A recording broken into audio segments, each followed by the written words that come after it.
आज की short analysis में हम डिस्कस करेंगे कृति न्यूट्रिएंट्स स्टॉक के ऊपर। दोस्तों ये स्टॉक जुलाई 2024 से करेक्शन के अंदर चल रहा है। मोटा मोटी देखो तो महज एक महीना इसने करेक्शन में बिता दिया और करेक्शन में भी दोस्तों अगर आप देखो तो इसने सिर्फ और सिर्फ टाइम वाइज करेक्शन दिया है, प्राइस वाइज करेक्शन बिल्कुल भी नहीं दिया है। और प्राइस वाइज करेक्शन के अंदर इसने एक रेंज बनाया, वो रेंज के अंदर दोस्तों प्राइस वाइज करेक्शन आई। फिलहाल ये स्टॉक को देखो तो दोस्तों यहाँ पर मल्टीपल पॉजिटिव फैक्टर्स ब्रेकआउट हुए। ये स्टॉक के अंदर दोस्तों डाउनवर्ड स्लोपिंग पैरेलल चैनल थी जो एक रेजिस्टेंस का काम कर रही थी। अल्टीमेटली स्टॉक ने उसको ब्रेकआउट किया है। यहाँ पर करेक्शन कंप्लीट के कंफर्मेशन मिले हैं, पॉजिटिव हिडन डाइवर्शन मिला है और एक रिवर्सल चार्ट पैटर्न मिली है जिसके तहत ये स्टॉक अपसाइड में 28 से 30% रनअप के लिए रेडी है। लेकिन दोस्तों इसमें कोई भी हमारी बाय सेल होल्ड रिकमेंडेशन नहीं है, ये प्योरली एजुकेशन पर्पस से आप लोगों से शेयर कर रहा हूँ। फ्रेंड्स आप लोग देख सकते हो कि ये वो टॉप एरिया था जहाँ से करेक्शन बनी थी और यहाँ से कुछ ऐसी downward sloping parallel channel stock के अंदर बनी।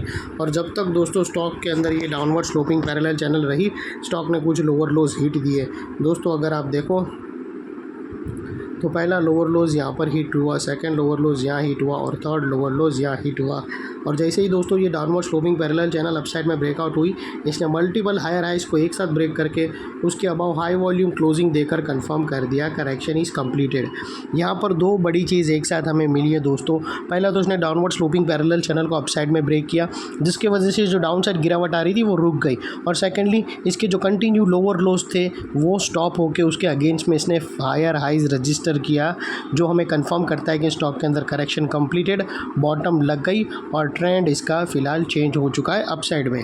अनलेस एंड अनटिल कोई नया लोअर लोज हिट ना हो जावे या फिर पुराने लोअर लोज के नीचे क्लोजिंग ना मिले, तब तक हम यही मानकर चलेंगे कि स्टॉक के अंदर बॉटम लग गई है।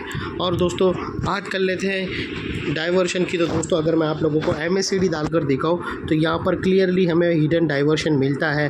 प्राइस एक्शन के जो लोअर लो स्विंग है दोस्तों वो अपसाइड में टिल्ट हुए हैं और वही दोस्तों MACD की ऑसिलेशन देखो तो वो डाउन साइड में टिल्ट हुए हैं।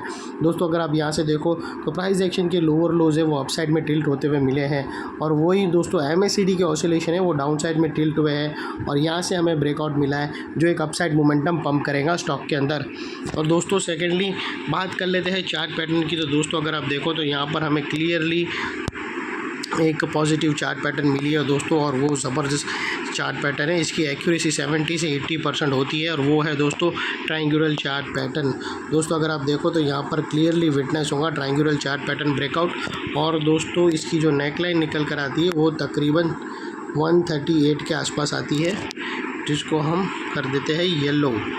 और दोस्तों ये जो इनसाइड रेंज है ट्रायंगुलर चार्ट पैटर्न की, ये कोई छोटी मोटी रेंज नहीं है दोस्तों। ये तकरीबन 28 से 30% की रेंज है जो ये नेकलाइन के बाद अपसाइड मोमेंटम स्टार्ट करेगा तो 30 to 28% तक भी जाएगा। और सेकेंडली दोस्तों एक और चीज़ याद रखना, ये नेकलाइन के ऊपर जो ब्रेकआउट आया है, ये जो नेकलाइन है इसके ऊपर जो ब्रेकआउट, अगर फ्राइडे तक ये स्टॉक अपसाइड रहा ये नेकलाइन के ऊपर, यानी दोस्तों कल का दिन फ्राइडे है, अगर कल की क्लोजिंग इसी के ऊपर सस्टेन हुई यानी ये नेकलाइन के नीचे क्लोजिंग नहीं दिया, तो दोस्तों इसके हायर टाइम फ्रेम में एक बहुत बड़ी चार्ट पैटर्न ब्रेकआउट हो रही है और वो स्टॉक को 28 तो क्या दोस्तों 50% रिटर्न के लिए रेडी रख करेगा। और उसको मैं अभी आप लोगों को कुछ ही देर में बताता हूँ वीकली टाइम फ्रेम में कि वो कौन सी चार्ट पैटर्न है।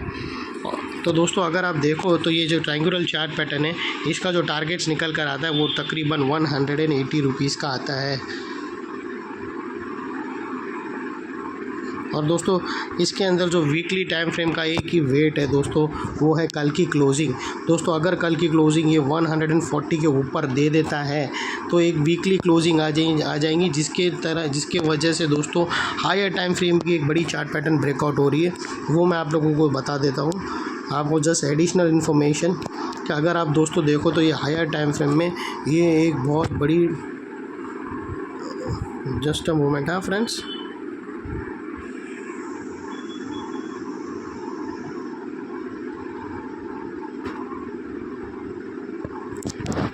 दोस्तों अगर आप देखो तो यहाँ पर वीकली टाइम फ्रेम में एक बहुत बड़ी ट्रायंगुलर चार्ट पैटर्न ब्रेकआउट होते हुए मिल रही है और वो दोस्तों कुछ ऐसी है।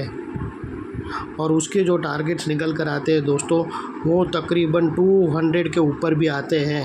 तो लेकिन इसके लिए अभी तक एक भी ये नेकलाइन के ऊपर एक भी वीकली क्लोजिंग मिली नहीं है, सिवाय आज ये सक्सेसफुली दिया है।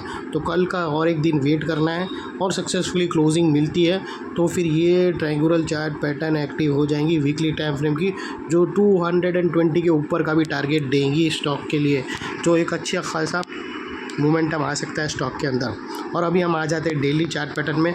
तो दोस्तों अगर आप देखो तो ये हमारा ट्रायंगुलर चार्ट पैटर्न था डेली का, और ये ट्रायंगुलर चार्ट पैटर्न जो डेली का है वो एक लॉन्चिंग पैटर्न जैसा हो जाएगा, एक बड़ी ट्रायंगुलर चार्ट पैटर्न के अंदर छोटी ट्रायंगुलर चार्ट पैटर्न हो जाएंगी। और दोस्तों अगर आपको स्टॉप लॉस रखना हो तो आप ATR की हेल्प ले सकते हो। यहाँ पर मैं आप लोगों को फर्स्ट ब्रेकआउट कैंडल के लो के नीचे कंसिडर करने नहीं बोलूँगा, क्योंकि अगर आप करोगे तो आपका रिस्क टू रिवॉर्ड रेशियो मतलब ऑलमोस्ट 30% रिटर्न है और 15% आपका स्टॉप लॉस है, तो ये 1:1 बन जाएगा। एटलीस्ट इसका अगर आप 1:1.5 के आसपास स्टॉप लॉस रखो तो वेल एंड गुड है। और सेकेंडली दोस्तों ये जो नेकलाइन के पास का एरिया ये बहुत ही इंपॉर्टेंट एरिया है, क्योंकि यहाँ पर मल्टीपल पॉजिटिव फैक्टर्स ब्रेकआउट होते हुए मिले। दोस्तों यही एरिया पे downward sloping parallel channel upside में ब्रेकआउट होते हुए मिली, यही एरिया पे लोअर लोज हायर हाइज में शिफ्ट हुए, यही एरिया पे दोस्तों हमें MACD के थ्रू हिडन डाइवर्शन मिला, और यही एरिया पे दोस्तों ट्रायंगुलर चार्ट पैटर्न ब्रेकआउट होते हुए मिली। तो दोस्तों जो एरिया अभी तक एक रेजिस्टेंस था वो अल्टीमेटली स्ट्रॉन्ग सपोर्ट बनकर खड़ा है। और इन केस अगर स्टॉक ने अपसाइड मोमेंटम स्टार्ट किया और कहाँ पर भी टारगेट से पहले अगर सेलिंग प्रेशर फेस किया और वो वापस नीचे आके नेकलाइन को रिटेस्ट करने आया, तो दोस्तों ये ही एरिया सामने आके एक स्ट्रॉन्ग सपोर्ट का काम करेगा और स्टॉक को अपसाइड में पुश करेगा या फिर साइडवे कंसोलिडेशन में। और इतने बड़े स्ट्रॉन्ग सपोर्ट के नीचे तुम्हारा स्टॉप लॉस होना चाहिए जो आसानी से हीट ना हो।